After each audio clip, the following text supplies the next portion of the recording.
Thank you, Aaron.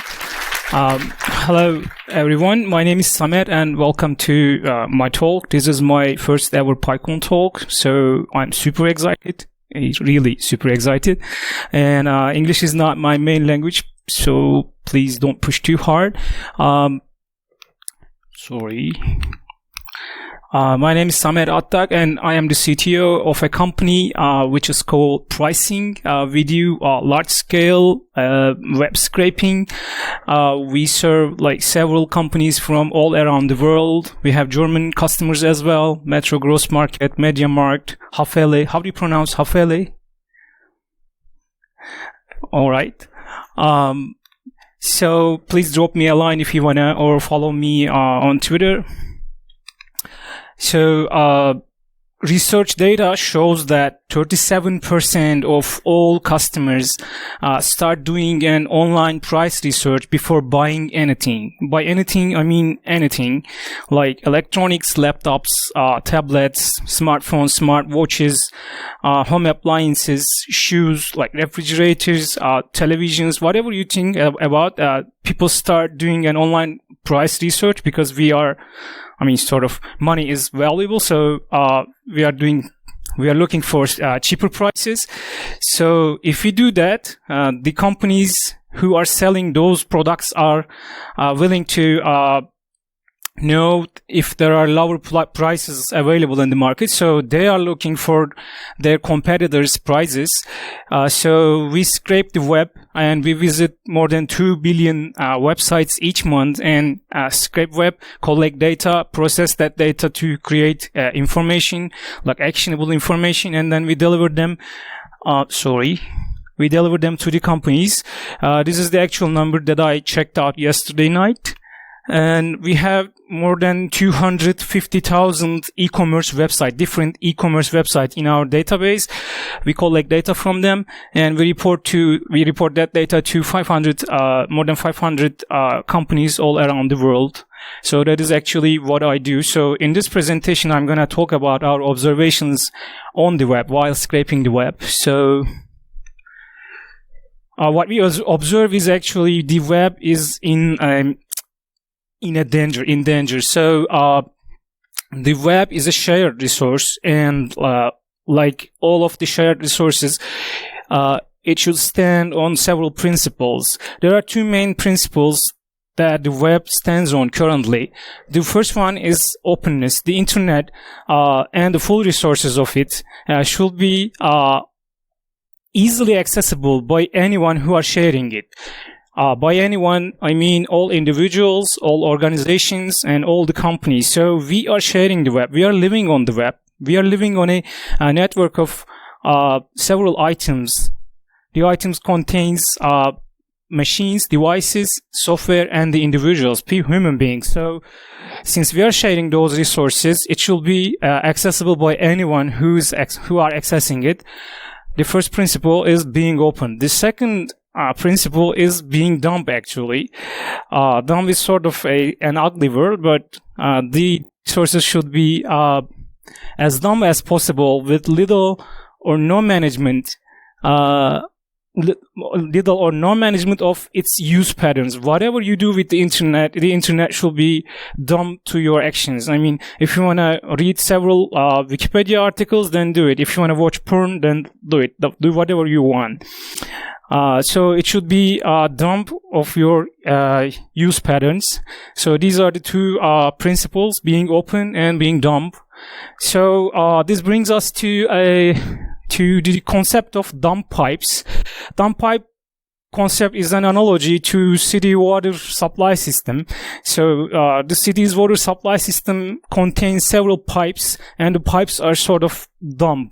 They are not aware of who you are. They are not aware of what you are doing with your water. So you can drink that water, you can like wash your dishes, wash your car, whatever you do, you can just like waste that water. It is not aware of what you are doing with the water you are getting. And it doesn't care who you are. It doesn't check your passport. It doesn't check the country that you are from. I mean, it's fully unaware of who you are and what you are doing, actually. It just provides you a steady current of water whenever you want. So that is the dump pipe analogy. Internet should use that analogy. Internet should be as close as possible to that concept, actually, but it's not. It is a slightly more complex system of delivering something. Internet is closer to smart pipes concept. So it's not carrying just water, it's carrying data. Data is sort of more complex than carrying water. Carrying data is more complex than carrying water. So it is sort of more complex. The pipes are slightly more sophisticated than water pipes, because we have several types of network devices, several types of consumers who are consuming. Types of the consumers are also different than the consumers of water. So internet is closer to smart pipes than dumb pipes. Sorry. Oops. All right, I'm gonna do it. So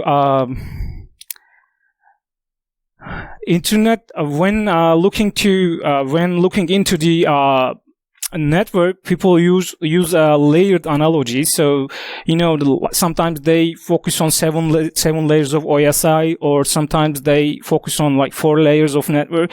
So I propose a layered pipe concept again. The internet should be taught as in these 4 layers.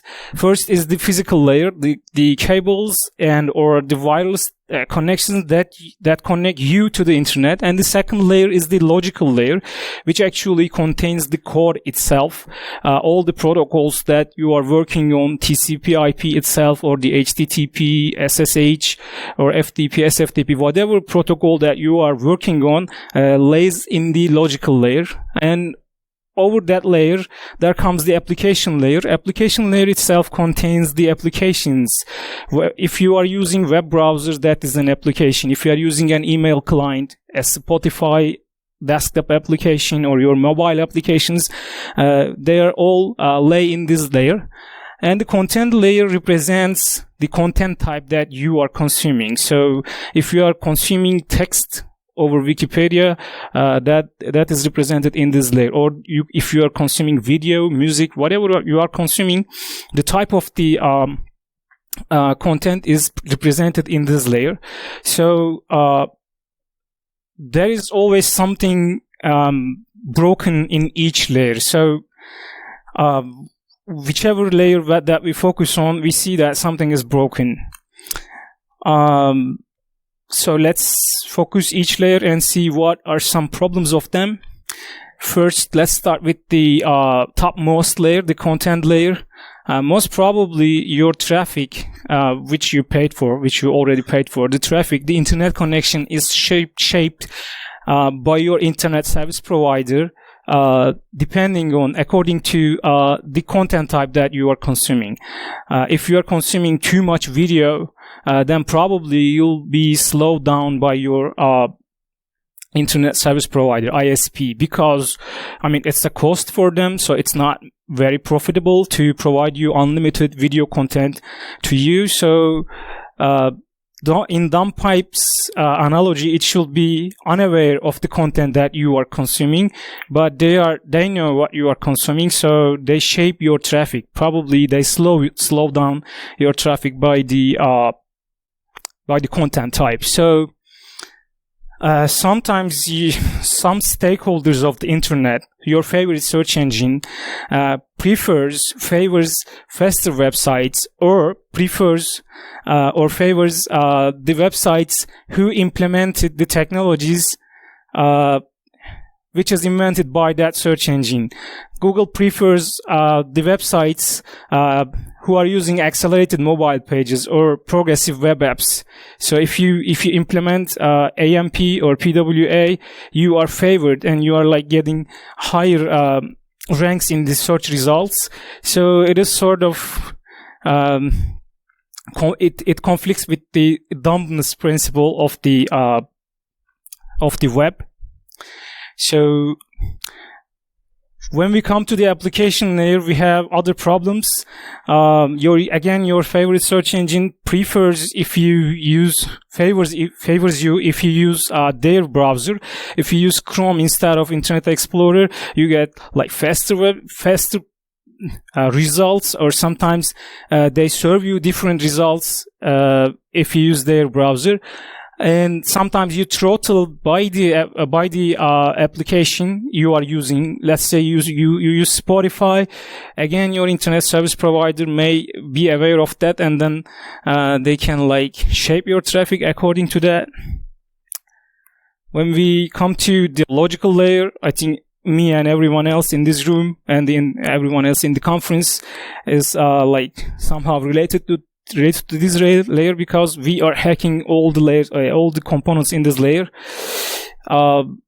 We are discriminated by the originating IP addresses. Let's say you fired up a VPN on like AWS or DigitalOcean, like $5 droplet, and then when you visit as a real user with a real browser, when you are trying to visit a website, probably you will get blocked, because most of the IP ranges of popular cloud providers like AWS, DigitalOcean, Linode, they are all blocked by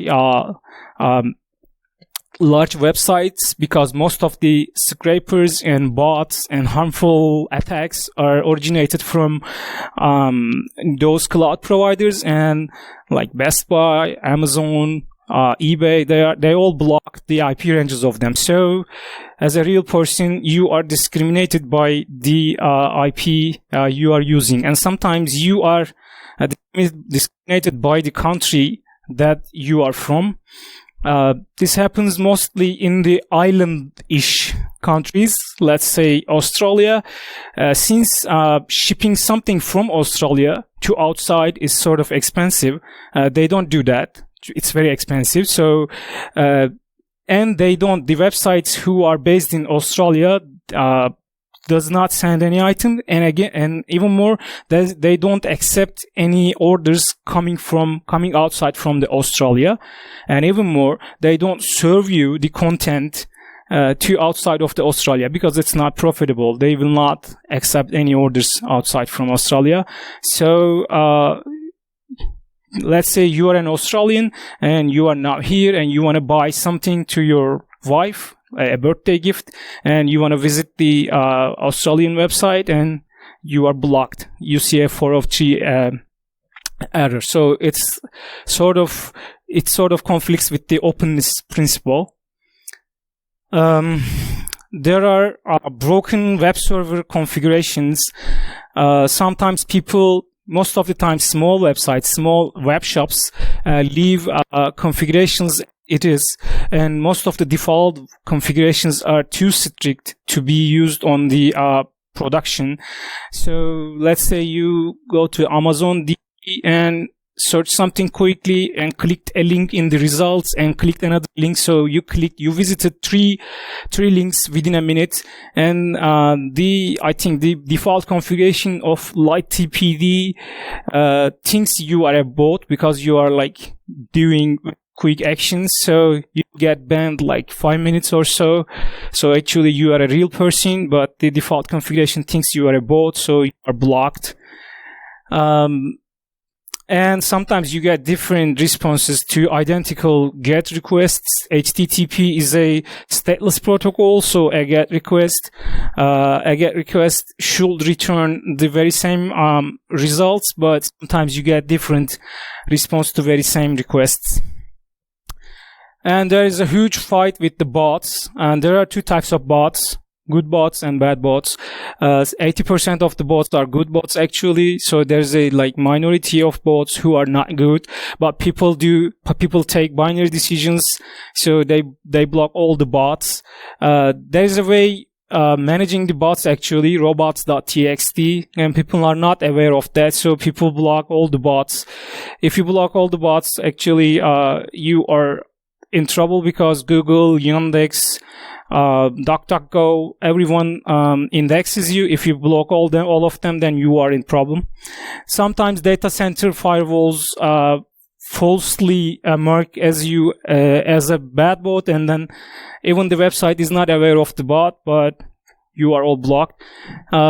Currency handling is a problem with the dominance principle again. Let's say you visited a US company and it shows you a product with the price of $200, and you say, I'm a European Union citizen and I want to see the prices in euros, and it shows you 200 euros. Actually, 200 euros is sort of more expensive than $200. So it is again conflicts with the dominance of the neutrality principle of the web. And there are more hacks. People heavily depend on JavaScript. Instead of doing proper HTTP usage, they depend on heavily JavaScript. They discriminate you by your browser's capabilities. Let's say the newest version of Chrome supports something and your browser does not. So they serve that shiny content to the newest version of the Chrome, but not you. So you are discriminated by your browser's version. Instead of proper HTTP redirects, people do like misredirects by JavaScript. And there are more hacks actually. People are not obeying HTTP protocol that we contracted on. So HTTP is a contract that lays among all of us. So to solve quick problems, people apply quick hacks, and then we are getting more and more problems actually. And when we come to the physical layer, again, there are problems. Your ISP is a company that should provide a cable or a wireless connection between you and the internet. But sometimes that ISPs get partnerships from different services. And then let's say you use Verizon to connect the internet, and Verizon, let's say, get a partnership with Hulu, and then if you use Amazon Prime Video, they're aware of it, so they are trying to slow it down to make you use Hulu. So it again conflicts with the dominance principle. Device neutrality is a problem. If you visit like flight ticket websites, and if you are using MacBooks, they think you are slightly richer, so they may show you higher prices. Again, device neutrality lays on the physical layer. So these are several problems that we observe actually. We have one link, we visit that link, and we see like those problems at all. So what to do? Actually, since we have two principles, we should obey those two principles. Let's try to be as open as possible. I mean, you are providing some resources, you are adding some resources to the internet, and make that resource fully accessible by anyone, any individual, any organization, any company. Any company. So make it accessible for everyone who are sharing the web. So since the web is a network of items, and we are not the first species living on a network of items. Animals live in forests. Forest is a concept representing a more sophisticated network of items and resources. So we are trying to live on those shared resources. So let's be as open as possible. And the second one, be cooperative. Again, to share those resources, we should be as cooperative as possible. And lastly, be slightly more dumb. So be dumber, please. Instead of getting clever hacks, instead of getting clever workarounds, let's try to get a slightly dumber and obey the protocols that we contracted on. So be open, be cooperative, and be dumb. Actually, that is the end of my talk. So thank you for listening to me.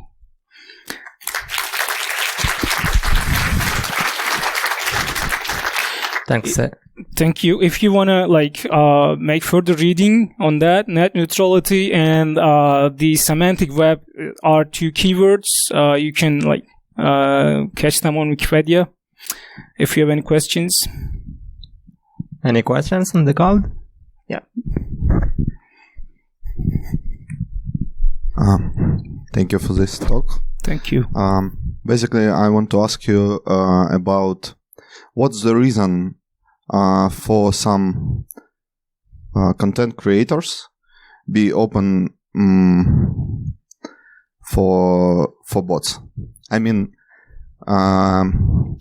when Google parse you or Yandex or somebody else, this is a win-win situation because they parse you and they show your content to other users. But when, for example, other companies try to parse your content and use it for their own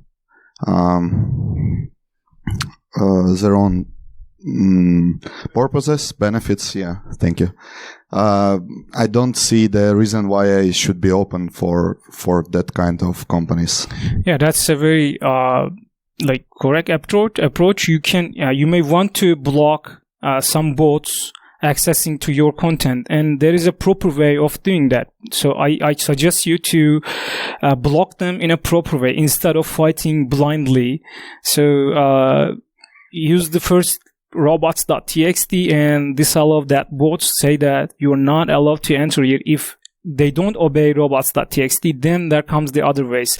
So you may want to block someone to access your content because it's your content. In e-commerce domain, there is a huge potential on the competition. So people want their prices to be seen everywhere else. So in our domain, people want to share their prices. So it's a sort of an advertisement. It's sort of an announcement.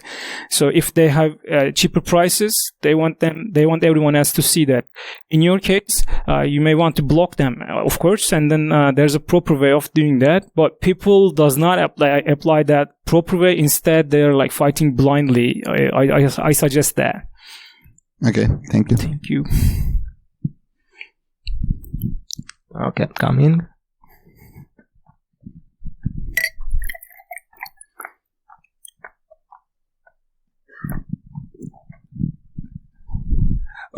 Thanks for the good talk.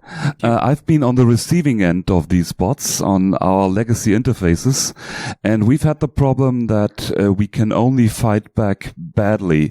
So I see the problem that even if 1% of the bots programmers do not follow these nice instructions, they will bring down your system.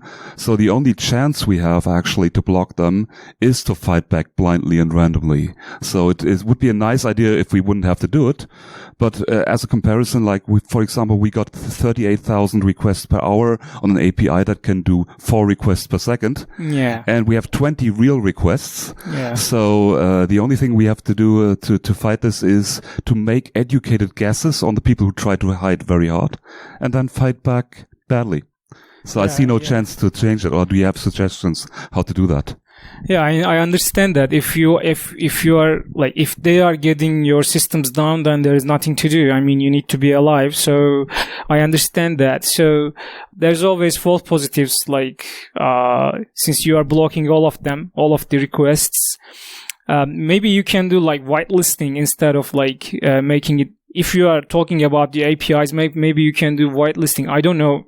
I'm not aware of the whole system that you are suggesting, but yeah, what we did is we analyzed the kind of requests and then made educated guesses if this could be a real person or not. So if you're programming bots, ask in English and we'll block you more. Yeah. I mean, there are like bot lists and they are like keeping the list of good bots and bad bots. So maybe you can do whitelisting the good bots and then restricting all the others. I understand that. I mean, if you are getting down, if you are like becoming down, I understand that. And I don't have any other suggestions. I mean, just do the whitelisting thing and kill them all. Kill the rest. Okay, any more questions? Hi. I hope everybody forgives me for asking 2 questions. One of them will be like really short. Do you scrape any web pages where data is rendered on something like a canvas element where you cannot, just parse structured data? And a more proper question, what is like the worst page to scrape ever? How would you describe it? We don't scrape canvas anymore. We used to do that. We used to scrape images at first and then like making OCR and then try to get the prices. But nowadays, since mobile traffic is increasing, people are reducing their content size. So instead of serving the prices in images, they're like trying to make it more mobile accessible. So we don't do any canvas scraping or image scraping anymore. We used to do that. And the worst is there's a framework, I don't remember the name, maybe OpenCart. There's a framework that you can use, and in older versions of OpenCart there is something broken. There's a bug, I guess, but it's very largely deployed. So there are more than like 100 e-commerce websites are using them. So whenever we visit them, they render completely wrong prices. The content is wrong actually, but they are wrong if you are visiting them not as a bot but as a real person. You see the wrong prices. Let's say you are looking for a like $5 phone case, and they're like they may show you the price of an iPhone. So I mean, that was the problem, because it is inconsistent and hard to track, hard to find. That is the like hardest problem that as far as I remember. And there is a few lines of code just written to catch that type of websites in our code base. So if the version is OpenCart something do something, there's a code block in our code base. Thanks. Okay, There's we have time for more questions.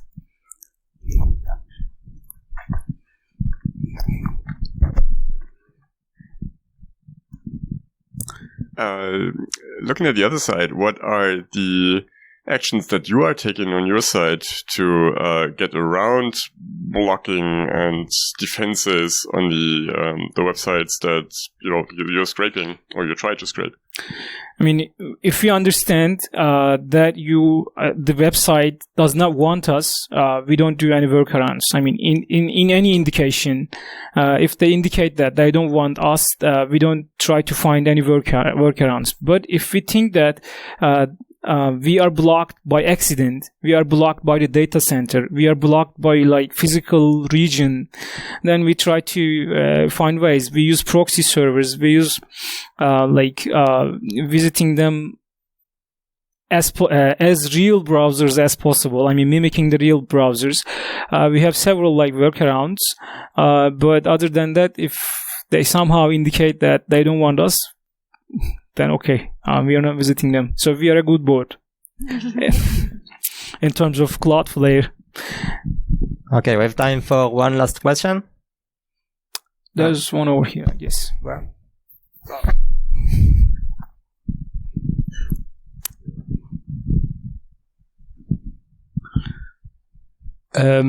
We have a website, and we also have a lot of bots trying to scrape our data. So we put in the robots file that if they want our data, they should just email us. And then for a small price that covers the extra cost of our cloud computing, they can get an API key. That's perfect. But we see that actually almost nobody reads this robots.txt file. Do you have like a better way to communicate this to bots or whatever? I mean, is there a particular footprint of that bot? Do you know which bots are accessing your data? People. So we have a footprint. I mean, we are not hiding. So we have a footprint. If we visit you, you will be aware of us. I mean, we are not changing. We have a particular user agent, so we are not like hiding actually. So if some websites are providing us an API, that is the perfect solution, because that's a contract, so it doesn't change. If we scrape the web, when we scrape the web, the 2% of whole websites changes in 2 months. So in 2 months, we need to change our 2% of our scraper engine code base, because the websites are changing. So if the website provides us an API, that's the perfect solution, because that's a contract, and we will be aware if that contract changes. So if we can find an API, we use that API. Other than that, we don't we obey robots.txt completely. If you don't allow us, we are not visiting you. I'm not aware of any communication channels about the bad bots. There are like forums where people are trying to scrape the websites, So please drop me a line, or I will find you. If we scrape you, we can use your API. At least I can do that. Thank you, I guess. Thank you for coming to my talk. It's nice to be here. Thank you very much.